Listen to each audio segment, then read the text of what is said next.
ভাইয়ের বউটা বাড়ি আছে না টিভি জানে। এই হচ্ছে না হচ্ছে না, উরি বাবা রিলস বানাচ্ছে। ভাই কোথায় গেছে?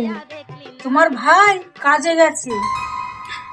ভাই কাজে গেছে, এই ফাঁকে 500 টাকা বাগিয়ে নি। এ হচ্ছে না হচ্ছে না, আমাকে 500 টাকা ধার দে না, আমার ছেলে না মাংস খাবে বলছে, আমাদের একজন বাড়ি নেই, আসলেই দিয়ে দেবো। আমি জানি তো, ননদিনী যখন আসে কিছু না কিছু নিতে আসে, বয়সে আবার বড় ননদিনী হয়, না দিলে আবার রাগ করবে। ঠিক আছে দিচ্ছি, কবে দেবে?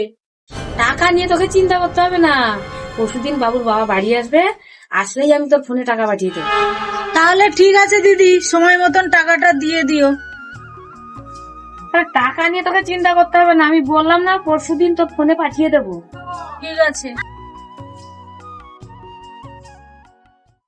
আমাকে বললো টাকাটা আমি ফোনে পাঠিয়ে দেবো, এখনো পর্যন্ত টাকাটা ফোনে পাঠালো না। ও দিদি দিদি, তুমি টাকা পাঠাবে বলে এখনো পর্যন্ত টাকা পাঠাওনি কেন? এ বাবা তুই এসব কি বলছিস, আমি তো সে টাকা কখন পাঠিয়ে দিয়েছি। কই না তো, আমার ফোনে আসেনি তো, এই দেখো। তুই দেখতে জানিস না, আমার কাছে দে, আমি কারো মেরে খাই না, যা বলি তাই করি। এই দেখ আমি ফোনে টাকা পাঠিয়ে দিয়েছি, বলছি না আমি কারো মেরে খাই না, এই দেখ।